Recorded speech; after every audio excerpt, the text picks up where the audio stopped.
2월 3일 투자 뉴스입니다. 애플이 작년 4분기에 월가 예상치에 못 미치는 부진한 실적을 기록했습니다. 하지만 시간의 거래에서는 주가 낙폭을 만회했습니다. BGF그룹이 코스닥 상장사인 특수소재 전문업체 K&W 인수에 나섭니다. 반도체 특수가스 시장에 신규 진출하기 위한 포석으로 풀이됩니다. SM은 오늘 멀티프로듀싱 체제 도입에 대한 설명회를 유튜브로 개최한다고 공시했습니다.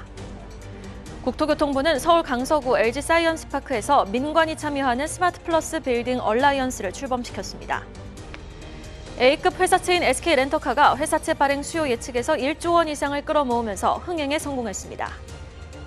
한국타이어앤테크놀로지는 연결 기준 작년 영업이익이 7,057억 원으로 전년 동기 대비 9.9% 증가한 것으로 잠정 집계됐다고 밝혔습니다.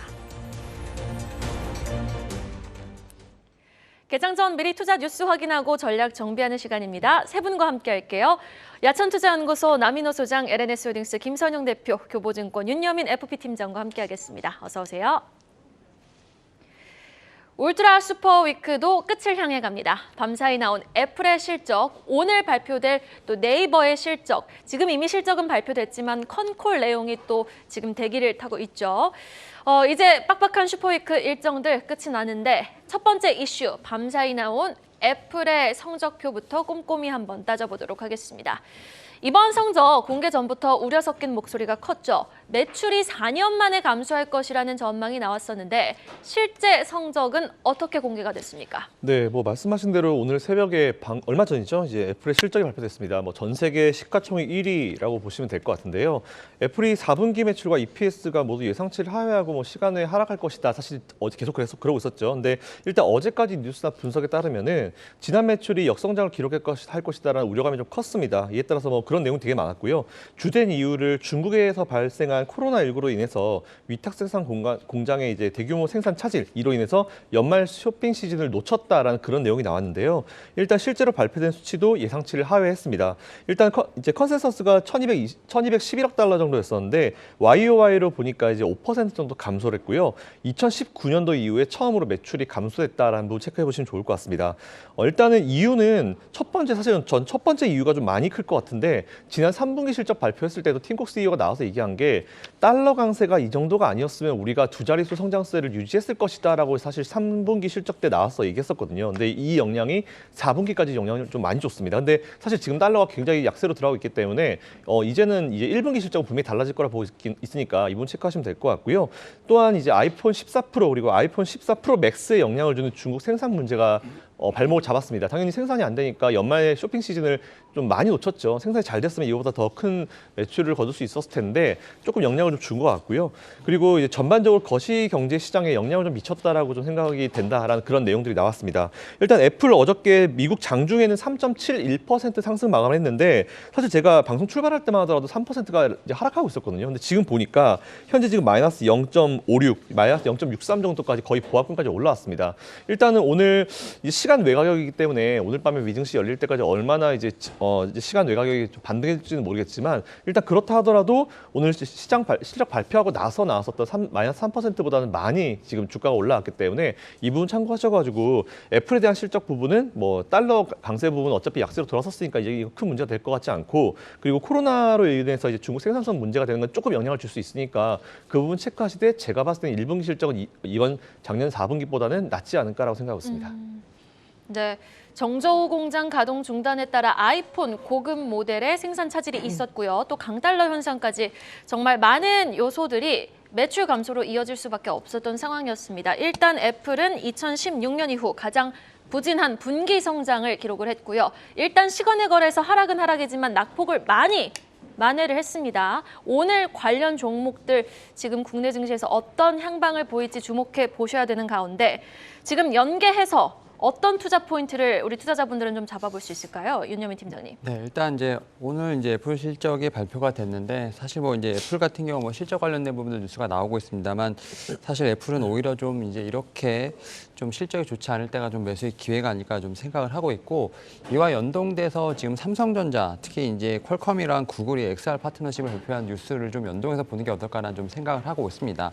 제가 볼 때 이제 애플의 어떻게 보면 차세대 먹거리라고 할 수 있는 게 이제 애플의 리얼리티 프로라고 할 수 있는 좀 XR 기기 관련된 부분이 아닐까 좀 생각을 하고 있습니다. 뭐 CES 2023에서도 사실 XR, VR 관련된 부분들, 이런 부분들이 많이 좀 제가 볼 땐 발표가 됐었고요.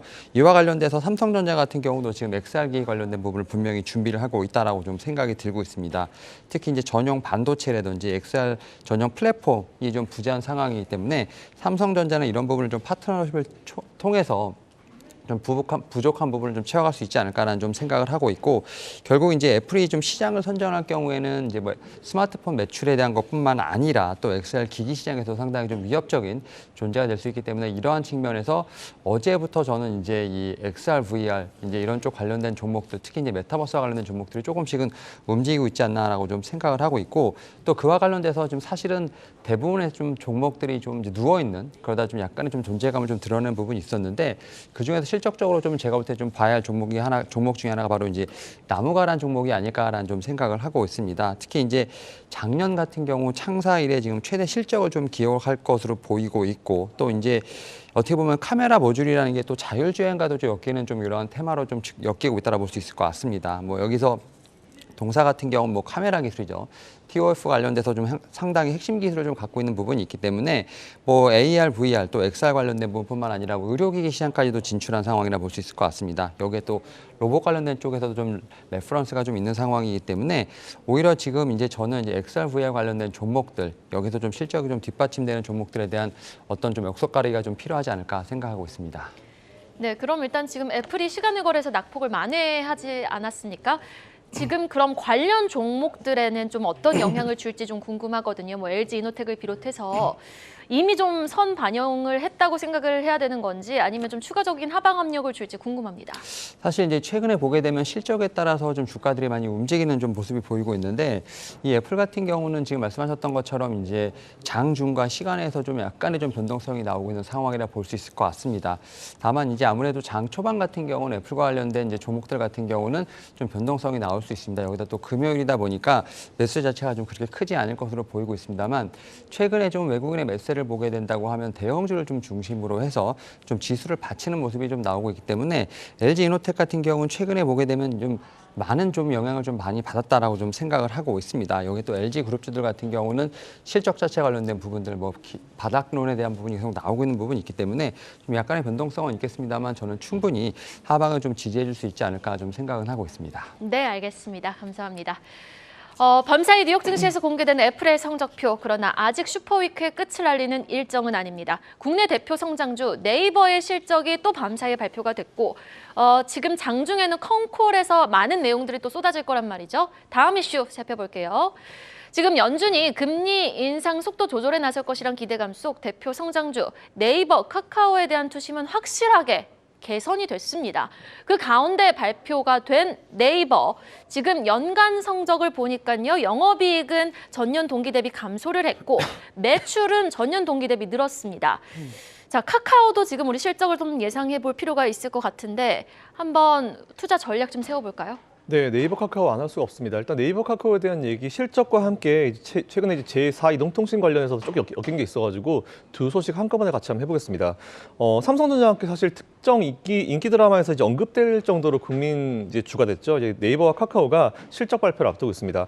어쨌든 실적 발표 나온 것도 있고요. 이와 함께 그동안 계속 미뤄졌었던 제4 이동통신사의 이제 롯데, 뭐 쿠팡, 뭐 네이버 이런 기업들이 거론되고 있다는 내용들이 나오고 있는데요.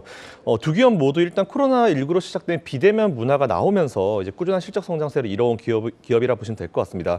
하지만 엔데믹 전환에 따라서 광고 시장이 좀 위축되기 시작했죠. 이에 따라서 성장세가 한풀 꺾였다라는 그런 분석들이 나오고 있는데, 각 기업의 연간 매출 컨센서스 같은 경우는 네이버는 8조 1,750억 원이고 카카오는 7조 2,361억 원 정도 예상을 하고 있었습니다. 일단 두 기업 모두 광고 시장 둔화에 대해서 이제 일시적 비용이 좀 추가적으로 이제 나왔다라는 그런 부분 체크하시면 될 것 같은데, 네이버는 잘 아신 대로 이제 포스마크 인수했죠. 인수하면서 큰 비용이 나간 부분이 이번 4분기 실적에 다 이제 문제 그대로 들어가 있고요. 그리고 카카오 같은 경우는 SKCNC 판교 데이터 센터 그때 화재가 났었습니다. 이에 따라서 화재 보상 지급 비용이 이번 4분기 때 이제 재무제표에 반영이 돼가지고 일시적인 어떤 비용 부분이 좀 많이 들어가 있습니다. 그래서 이것까지 감안하셔가지고 당기 순이익을 좀 생각하시면 될 것 같고요. 이건 어차피 1분기 때는 안 나오겠죠. 일시적인 비용이니까.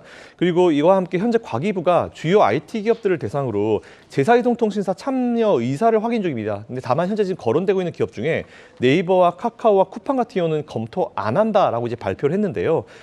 이걸 제가 왜 그런지 좀 살펴보니까 정부가 여러 가지 요건들을 발표를 했는데 이제 제시를 했는데 이거에 맞추려면은 최소한 투자 금액이 3천억 원입니다. 근데 이게 과연 제사이동통신사 한다 해서 3천억 원이 뽑힐까라는 그런 부담감이 좀 있는 것 같고요. 현재 지금 상황 자체도 뭔가 이런 대형 신규 사업을 하기에는 좀 부담이 있는 그런 시즌이기 때문에 이런 게 조금 현재는 검토 안 함으로 발표가 된 것 같습니다. 그래서 일단 이런 이슈도 다시 나오는데 사실 제사이동통신 이게 몇 년째 지금 계속 나오고 있는 이슈인지 잘 모르겠지만 일단 이번에도 될지 안 될지 잘 모르겠습니다. 그래서 이 부분까지 체크하셔가지고 투자를 이어가 보시면 좋을 것 같습니다. 네, 제사이동통신 이슈까지 좀 짚어봤는데요. 일단 실적을 보자면은 네이버 경기 침체로 인한 광고 사업 부문의 둔화, 또 커머스 영역의 성장 둔화로 인해서 영업이익은 전년 동기 대비해서 부진한 성적을 발표를 했습니다. 여기에다 유럽판 당근마켓으로 불리는 포시마크 인수 비용이 또 반영이 됐는데 일단 컨퍼런스 콜에서 어떤 내용이 나오는지는 지켜봐야 될 것 같아요. 네이버의 주가 향방이 궁금합니다. 어떻게 보십니까?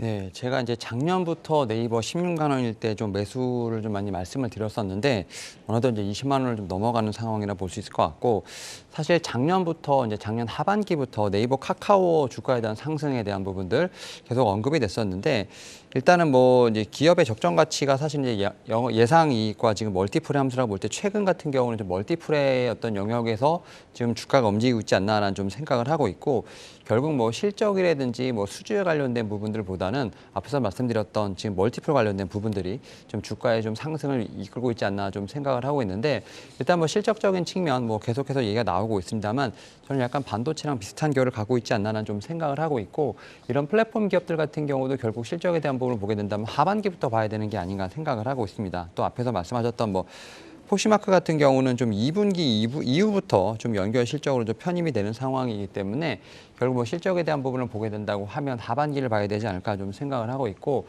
다만 좀 최근에 보게 되면 네이버 같은 경우 지금 커머스 부분에서 상당히 좀 힘을 많이 주고 있다라고 볼 수 있을 것 같습니다. 이제 뭐 크림 같은 경우 이제 크림이 이제 한정판 리셀 플랫폼이라고 볼 수 있을 것 같은데 크림 같은 경우 지금 이제 국내 개인 간 거래죠. C2C에서 지금 시장에 좀 최강자로 올라설 정도로 거래액도 상당히 많고요. 월 순 이용자 규모도 많이 올라가고 있다 볼 수 있을 것 같습니다. 결국 이제 네이버 같은 경우는 이제 광고에 대한 어떤 이런 좀 매출의 감소를 최근에 보게 되면 이 플랫폼 쪽, 이제 커머스 쪽으로 좀 많이 상쇄하려는 모습이 좀 보이고 있습니다. 결국 이제 M&A를 통해서 포시마크뿐만 아니라 뭐 크림 같은 어떤 플랫폼을 계속 키우는 모습이 보이고 있기 때문에 이러한 부분들이 좀 숫자로 좀 확인되는 좀 시점이 좀 필요하지 않을까라는 좀 생각을 하고 있습니다. 그리고 이제 네이버 카카오 같은 경우는 주가가 하락했던 시점이 뭐 잘 아시겠지만 국정감사 뭐 기억하시겠지만 그때 이후로 좀 급격하게 하락한 부분이 있기 때문에 아마 올해도 이러한 좀 수순을 좀 밟지 않을까라는 좀 생각을 하고 있기 때문에 그 전까지는 앞에서 말씀드렸던 멀티플에 관련된 부분들 이런 부분으로 좀 주가에 좀 추가적인 상승은 있겠습니다만 아무래도 이런 좀 국정감사라든지 좀 굵직굵직한 어떤 정책이라든지 정부의 좀 이슈로 인해서 또 다시 한번 흔들릴 수 있다는 좀 그런 부분도 한번 염두를 해두시면 좋지 않을까 생각하고 있습니다. 일단 네이버에 대해서 좀 더 긍정적인 진단 내려주신 거네요. 네이버의 추가 상승 여력 기대해 보도록 하겠습니다. 자, 이렇게 오늘 시장에 미칠 수 있는 굵직한 두 가지 이슈 챙겨봤다면요. 이러한 이슈들이 반영된 시장, 오늘을 비롯해서 추후 방향성은 어떻게 잡힐지에 대해서 시장 진단 이야기 한번 나눠볼게요. 남인호 소장님, 어제 이 시간에 외국인의 수급 향방의 주가 흐름이 결정될 거다라고 정확하게 말씀해 주셨는데 진짜 어제 외국인의 적극적인 매수세에 힘입어서 우리 증시가 상승을 했거든요. 앞으로는 어떻게 보세요? 네, 저는 방금 말씀 주셨던 대로 외국인의 매수에 따라서 우리 주가에서 올라간대요. 여러분 한 달 전으로 돌아가 볼까요? 금년 초입니다. 1월 달에 많은 전문가들이 어떤 얘기를 했습니까? 금년의 주식시장은 상저하고다. 상반기는 어렵고 약하고 이유가 뭡니까? 실적 나쁘니까 하반기는 좋아질 수 있다 이렇게 했는데 그중에 몇몇 소수 전문가들은 그 반대 의견을 제시하더라고요. 상고하자가 될 수도 있다. 그중에 한 명이 윤여민 팀장인데요. 저는 저는 여러분들 늘 보셨겠습니다만 저는 시장을 길게 안 봅니다. 1년, 2년 그런 거 별로 관심이 없고 매달 끊어서 보는데 제가 가장 중시하는 게 뭡니까? 환율입니다. 환율이 내려가는데 주가가 내려간다? 그건 거의 불가능한 일입니다. 돈 많은 부자가 돈이 없어서 사 먹을 돈이 없어서 굶어 죽는다. 그 말하고 똑같거든요. 지금 말씀하셨지만은 지금 대한민국 시장은 손짓과 헤엄치기입니다. 왜냐? 환율이 얼마부터 내려왔습니까? 1,450원부터 어제 1,220원, 자그마치 200원이 내려왔습니다. 그런데 여러분 이번에 환율의 출발점 얼마로 보십니까? 스타트는 저는 1,150원으로 봅니다. 작년 상반기에 1,150원부터 10월 달에 1,450원까지 우리 돈 가치가 지속 떨어졌습니다. 우리 돈뿐 아니라 달러를 상대한 국가가 다 떨어졌죠. 그런데 1,450원부터 지금 내려온 게 1,220원이네. 즉 300원이 올라갔고 200원 내려왔다. 이 얘기는 무슨 얘기냐? 아직도 우리 원화는 더 상승할 수 있다. 가치가. 그래서 지금 1,220원이 원래 시작했던 1,150원까지 간다면 저는 외국인 투자가들의 바이코리아는 앞으로도 더 나타날 수 있다. 이렇게 판단하고 있습니다. 여러분 너무나 시장을 짧게 보지 마시고 뭐 하루 이틀 하루 오르고 하루 내리고 거기 신경 쓰지 마시고 저같이 뭐 한 달 보시라 그건 아닙니다. 환율 바로 주가의 가장 상관관계 높은 환율을 늘 눈여겨보시면 좋겠습니다. 지금 달러 지수는 101입니다. 115에서 101까지 내려왔기 때문에 당분간 외국인의 러브 코리아는 계속 이어진다라고 판단합니다. 알겠습니다. 외국인의 적극적인 바이코리아는 이어질 것이다라고 또 긍정적으로 정리를 해주셨는데 자, 그 많은 전문가분들 중에서 상고하절을 맞추신 저 지금 우쭐한 표정 봤어요. 윤여민 FP 팀장님. 2월 시장은 또 어떻게 내다보고 계시는지 궁금합니다. 한번 들어볼게요. 네, 일단은 좀 시장 자체가 좀 외국인의 좀 매수세가 좀 상당히 강해지는 모습을 좀 보여주고 있죠. 특히 이제 양시장 좀 최근에 매수가 좀 같이 들어오고 있는 상황입니다. 사실 이제 코스피가 좀 이끌어가고 좀 코스닥이 좀 못 따라가는 상황이었습니다만 최근에 보게 되면 코스닥 같은 경우가 좀 키 맞추기를 하는 모습. 또 코스닥에서 지금 최근에 8일 중에서 7일 정도가 좀 순매수가 나오면서 코스닥 같은 경우는 장기 좀 박스권 748선을 좀 넘어가는 모습이 나왔는데 그 가운데서도 뭐 게임이라든지 뭐 반도체, 2차 전지 쪽에 대한 어떤 매수가 좀 상당히 강했다 볼 수 있을 것 같습니다. 그리고 일단 1월과 달리 좀 2월 같은 경우 뭐 이틀밖에 지나진 않았습니다만 대형주를 좀 중심으로 한 지금 집중적인 매수가 좀 나오고 있기 때문에 저는 종목별 차별화 장세 좀 이어진다라고 볼 수 있을 것 같습니다. 뭐 그런 측면에서 저는 실적과 관련된 부분과 좀 연계지어 본다고 하면 최근에 성장주로서 좀 어떻게 보면 면모를 뽐내고 있는 2차 전지 쪽을 좀 봐야 되지 않을까 좀 생각을 하고 있고 제가 이 방송을 통해서도 좀 상당히 많이 말씀드렸던 종목이 이제 에코프로 BM이라고 좀 말씀드릴 수 있을 것 같습니다. 거의 한 9만 원대, 10만 원대부터 계속 말씀을 좀 드렸었는데 결국 2차 전지 섹터, 특히 이제 양극재 섹터 같은 경우는 시장의 성장에 대한 것보다는 결국 속도의 문제가 아닐까라는 좀 말씀을 드렸고 최근에 양극재, 4대 양극재 좀 모두 다 발표가 나왔습니다. 특히 이제 에코프로 BM 같은 경우는 지난해 매출 한 5조 3천억 정도, 영업이익은 한 3,800억 정도가 나왔는데 뭐 사상 최대 실적을 좀 기록을 했죠. 특히 이제 영업이익 같은 경우는 전년 대비했을 때 뭐 232% 정도 상승하는 좀 모습을 보였고 올해도 지금 이제 성장이 계속 지속될 거로 보입니다. 매출은 한 7조 7천억 정도, 영업이익은 이제 5,600억 정도 또 큰 폭의 좀 외형 성장이 지속이 된다라고 볼 수 있을 것 같습니다. 뭐 헝가리 1공장, 2공장부터 시작해서 캐나다 공장까지 사실은 공장이 전 세계에 있다 볼 수 있을 것 같고 이렇게 좀 증설을 많이 한다는 것 자체는 그만큼 수요가 있다라고 볼 수 있을 것 같고 그만큼 매출 자체, 특히 이제 수주 자체가 좀 확실히 있다라는 것에서 봤을 때 제가 볼 때는 성장에 대한 부분들은 아직도 끝나지 않았다는 좀 생각을 하고 있습니다. 뭐 그런 측면에서 에코프로비엠 최근에 좀 이제 포스코 케미칼 관련된 부분에서 약간의 좀 약세가 있었습니다만 오히려 그러한 측면에서 봤을 때 좀 그 조정의 기회가 좀 매수의 기회가 아니었을까 좀 생각을 하면서 에코프로비엠 같은 경우는 조금 좀 방망이를 길게 지시면서 한번 좀 정고점을 넘어가는지 한번 체크를 해보시면 좋지 않을까 생각하고 있습니다. 근데 지금 말씀 중에 또 포스코 케미칼 언급에 대해서 살짝 나왔는데 이야기가 포스코 케미칼보다 그럼 또 에코프로비엠을 더 좀 긍정적으로 지켜보시는 건가요? 일단 뭐 포스코 케미칼 아마 올해 계속해서 좀 이제 제가 볼 때 집중이 되지 않을까 생각을 합니다. 특히 이제 포스코 같은 경우는 이제 자원광물 관련돼서도 계속 얘기가 나오고 있는 부분이 있기 때문에 아무래도 이런 광물과 관련된 쪽에서 특히 이제 모 그룹에 관련돼서 지금 서포트가 될 것으로 보이고 있기 때문에 상당히 안정적인 흐름이 나올 것으로 보이고 있습니다만 아무래도 밸류에이션을 봤을 때는 뭐 에코프로비엠이라든지 LNF가 그래도 상대적으로 좀 저평가돼 있다는 측면에서 봤을 때 뭐 같이 성장을 하더라도 조금 싸게 살 수 있는 종목이 아닐까 좀 생각을 하면서 저는 에코프로비엠에 대해서 계속 좀 말씀을 좀 드려보도록 하겠습니다. 네, 알겠습니다. 자, 그러면은 다음 이슈로 한번 넘어가 보도록 하겠습니다. 자, 이렇게 지금 시장이 오르고 있다는 거는 지수 종목이 잘 가고 있다는 거겠죠. 전자닉스도 지금 긍정적인 흐름을 보여주고 있는 가운데 SK하이닉스는 팔아라라는 지금 뱅크 오브 아메리카 외국계 리포트가 등장해서 화제입니다. 과연 지금 국내 증권사들은 SK하이닉스 긍정적인 리포트를 내놓고 있는데 어떤 증권사의 의견이 맞을지 궁금하거든요, 남인호 주장님. 네, 최근 들어 우리 그 주식 투자자분들이 시청자분들이 굉장히 열심히 공부하십니다. 증권회사에서 나온 리포트를 열심히 공부하시는데 그건 굉장히 좋은 현상이죠. 그런데 저는 나름대로 원칙이 하나 있습니다. 주가가 올라가는데 매수 리포트, 또 반대로 주가가 내려가는데 매도 리포트, 그런 리포트는 저는 잘 안 봅니다. 왜? 뻔한 이야기니까요. 이미 올라가는 거 알고 있는데 거기서 왜 사야 된다, 내려가는 거 알고 있는데 왜 팔아야 된다, 그 얘기 알 필요 없죠. 문제는 지금 BOA, 뱅크 오브 아메리카가 냈던 잘 올라가고 있는 하이닉스를 매도 리포트를 냈단 말입니다. 지금 주가가 93,400원인 회사를 7만 원이 목표 주가라. 이건 말이 됩니까? 말이 안 됩니다. 그런데 저는 이런 리포트는 관심 있게 봅니다. 내용이 세 가지인데요. 1번 실적이 나쁘다. 작년에 4분기 때 1조 7천억 영업 적자 냈죠. 2번 부채 비용이 좀 부담스럽다. 지금 하이닉스가 작년 3분기 기준 약 16조 원 정도, 하이닉스 규모에 비하면 16조 그렇게 큰 거 아닙니다. 그러지만 16조에 연 5%만 따져도 1조 원 가까이 영업 손실이 나는 것 아니냐. 마지막 세 번째가 재미있습니다. D램 가격 회복이 더 오래 걸릴 것이다. 왜? 이유가 뭡니까? 삼성전자가 인위적 감산 안 하니까. 이렇게 세 가지를 냈습니다. 저는 이 세 가지 다 맞다고 봅니다. 틀린 말은 아니죠. 그러나 목표 주가를 7만 원으로 내렸다는 것은 매우 문제가 있는데 왜 제가 자꾸 이 7만 원을 강조하냐면요. 과거에 외국계 증권사 리포트가 혼자만 움직이는 경우 별로 없습니다. 주로 누구하고 손잡습니까? 공매도.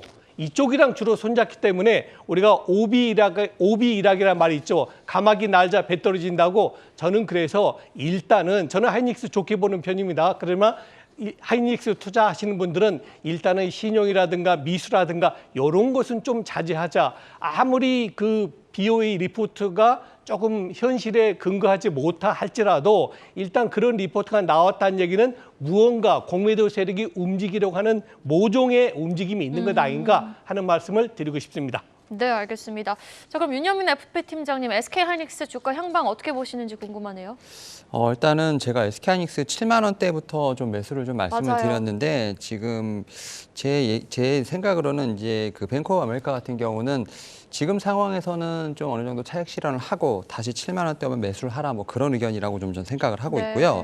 저는 이제 결국 SK하이닉스 같은 경우 지금 실적 관련된 부분들이 어떻게 보면 올 하반기 뭐 늦으면 뭐 4분기까지도 좀 이연될 수 있는 부분이 있기 때문에 그런 상황에서 실적에 대한 바닥론 관련된 부분들을 좀 업황에 좀 기대감으로 좀 주가가 좀 많이 땡겨져 왔기 때문에 사실 1년치를 먼저 좀 선반영한다라는 측면에서 봤을 때 좀 주가가 많이 오버슈팅된 것이 아니냐라는 좀 그러한 의견으로 저는 이제 그렇게 좀 해석을 한다라고 생각이 들고 있고 분명히 실적이 뭐 1분기, 2분기 발표될 때마다 주가 자체는 조금씩은 좀 조정해 나올 수 있는 부분이 있기 때문에 오히려 그러한 측면에서 지금의 좀 경계감을 좀 어떻게 보면 일으키는 좀 그런 리포트가 아닐까라는 좀 생각을 하고 있습니다. 하지만 이제 뭐 저는 SK하이닉스 같은 경우는 뭐 제가 볼 땐 길게 본다고 하면 전고점을 넘어갈 수 있는 좀 베타가 큰 종목이라 생각을 하고 있기 때문에 오히려 지금 뭐 7만 원대 매수하신 분들 같은 경우는 조금은 좀 차익 실현에 대한 부분도 좀 생각해 보시는 게 어떨까라고 좀 생각을 하고 있고요. 그리고 뭐 삼성전자 같은 경우는 오히려 지금 이제 중립 의견을 냈는데 저는 이제 삼성전자 같은 경우는 이제 뭐 코스피 지수와 좀 거의 밀접하게 연관이 있다라고 좀 생각을 하고 있습니다. 최근에 보게 되면 좀 이제 뭐 기술적인 뭐 부분도 있겠습니다만 실적의 바닥론 여기다 또 패시브 자금이 많이 들어온다는 측면에서 봤을 때 수급적인 측면으로 지금 이제 올라온다라고 볼 수 있을 것 같은데 뭐 삼성전자 같은 경우는 뭐 5만 원대, 6만 원대 초반에서 충분히 좀 매수가 가능한 구간. 그리고 저는 지금 코스피 같은 경우는 한 2,600선까지는 그래도 반등할 수 수 있다는 생각이 있기 때문에 그 정도가 되면 삼성전자는 분명히 7만 원을 넘어갈 수 있지 않을까 좀 생각을 합니다. 뭐 그런 측면에서 7에서 8만 원대에서는 매도하는 약간의 좀 박스권 전략이 좀 유효하지 않을까라는 좀 말씀을 드려보도록 하겠습니다. 네, 전자닉스에 대한 전략까지 챙겨봤고요. 다음 이슈 우리 엔터주에서 하나 챙겨보도록 하겠습니다. SM이 공시를 내놨습니다. 멀티 프로듀싱 체제 도입 설명회를 개최하겠다라는 내용을 지금 공시를 통해 밝혔는데 구체적으로 어떤 내용입니까? 네, SM이 오늘 멀티 프로듀싱 체제 도입에 대해서 이제 설명회를 유튜브로 개최한다라고 발표를 했습니다. 뭐 기존에 이수만 창업자가 이제 단독으로 프로듀싱 계약을 했었죠. 근데 그 라이크 기획이 지난해 말로 계약이 종료가 됐고요. 올해부터 이제 멀티를 하겠다라고 이제 예고를 했는데 그 밖에도 행동주의 펀드 얼라인 파트너스가 제안한 지배구조 개선 방안 등 총 12가지 합의 사항을 공개를 하면서 대대적인 주주 친화 정책과 함께 변화를 예고를 했습니다. 일단 제가 12개 합의 사항을 하나하나 좀 보니까 특징적인 부분만 살펴드리면 두 번째, 대표이사와 이사회 의장 분리한다. 이거 좋은 것 같고요. 다섯 번째, 사내이사가 아닌 모든 이사와 감사로 구성된 내부거래위원회를 설치하겠다. 그리고 여섯 번째, 이사회 내에 보상위원회를 설치하겠다. 일곱 번째가 바로 멀티 프로듀싱 체제 전환이고요. 여덟 번째가 본사 및 자회사가 보유한 본업과 무관한 비핵심 자산들을 매각하고 나서 성장을 위해서 투자 재원으로 활용하겠다라는 부분이고, 열 번째, 향후 3년간 별도 당기순이익의 최소 20%를 주주에게 환원하고 해당 정책은 3년마다 재공시하겠다. 말 그대로 3년마다 계속 이 정책을 이어갈 수 있겠다. 뭐 그런 식인 것 같고요. 만일 순이익이 떨어지면 모르겠지만 어느 정도 유지가 되면 이거를 계속 이어가지 않을까라고 생각하고 있습니다. 어쨌든 이거는 뭐 잘 아신 대로 얼라인 파트너스가 굉장히 열심히 활동을 했죠. 이에 따라서 주주 친화 정책이 제대로 먹힌 결과이기 때문에 오늘 유튜브로 개최된 설명회에서 과연 멀티 프로듀싱 체제가 어떻게 될지, 기존의 어떤 세계관을 어떻게 이어갈지 관련주 투자하고 계신 분들은요, 참고하시면 좋을 것 같습니다. 네, SM의 주가 추이 오늘도 지켜보셔야 되겠습니다. 마지막 기사로 넘어가 볼게요. 자, 증시가 강하게 반등해주면서 주식의 B2 규모도 지금 다시 증가를 하고 있다고 하는데 어떤 내용입니까? 네. 작년 연말에 우리 신용융자가 증권회사에서 빌린 돈이죠. 약 15조 원대였습니다. 그런데 지난달 말에 16조 원대로 1조 원이 늘었습니다. 여러분, 주가지수 아시죠? 종합주가지수 2200에서 2500까지 올라왔습니다. 300포인트가 올라왔습니다. 그런데 여기서 신용융자를 더 쓰고 미수를 더 쓴다는 것은 매우 위험하다고 봅니다. 언젠가는 시간이 지나가지고 주가지수가 다시 2400포인트 밑으로 가면은 야, 내가 왜 저때 2500포인트 근접했을 때 신용융자를 썼을까? 이런 생각 가지실 겁니다. 저는 2500포인트에 바짝 다가선 지금 신용을 쓰거나 미수를 쓰는 것은 매우 부담이 크다. 물론 제가 뭐 어떤 권리로 쓰지 마세요 하겠습니까? 그러나 지금은 굉장히 부담스러운 위치이기 때문에 현물로 사시는 건 몰라도 신용이나 미수는 조금은 자제하는 것이 좋겠다 하는 말씀 드리겠습니다. 네, 알겠습니다.